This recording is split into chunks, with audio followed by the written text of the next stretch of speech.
তো এখানকার একটা বাজে অভিজ্ঞতা শেয়ার করতে চাই আমি। সেই কর্মসূচি পালন করার জন্য নীলফামারী থেকে বা প্রত্যেকটা উপজেলা থেকেই সেখানে গিয়েছিলাম। আমি নীলফামারী সহকর্মীদের কথা বলবো, আমরা কয়েকজন সেখানে গিয়েছিলাম।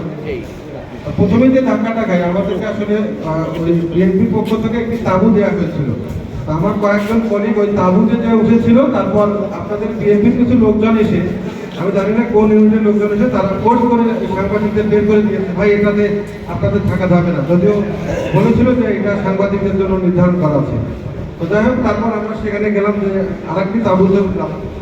তারপর প্রোগ্রামটা সাধারণত রাতের দিকেই তো জমেছিল প্রথম দিন।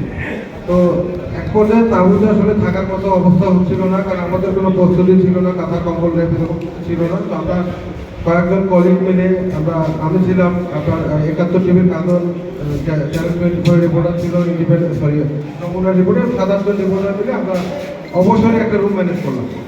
তো সেখানে ছিলাম, থাকার পর ওই রাত থেকে আমরা পরের দিন প্রোগ্রাম শেষ করে চলে এসেছি। কিন্তু দুঃখের বিষয়, এই যে 2টা দিন গেছে, এই 2টা দিনে কিন্তু বিএনপির যারা নেতৃবৃন্দ ছিল তারা কিন্তু একবারের জন্য খবর নেননি যে আমরা ওখানে কেমন আছি, কোথায় আছি বা কিভাবে আছি।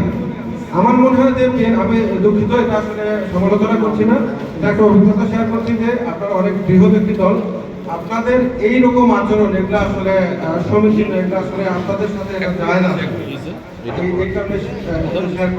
ভবিষ্যৎ আরেকটা জিনিস দেখি যে বিভিন্ন রাজনৈতিক দলের প্রোগ্রামে গেলে যেটি হয়, সাংবাদিকদের জন্য অনেক সময় একটা নির্ধারিত আসন থাকে, কিন্তু শেষ পর্যন্ত দেখি ওখানে যে দলীয় নেতা কর্মীরা সেখানে বসে থাকে।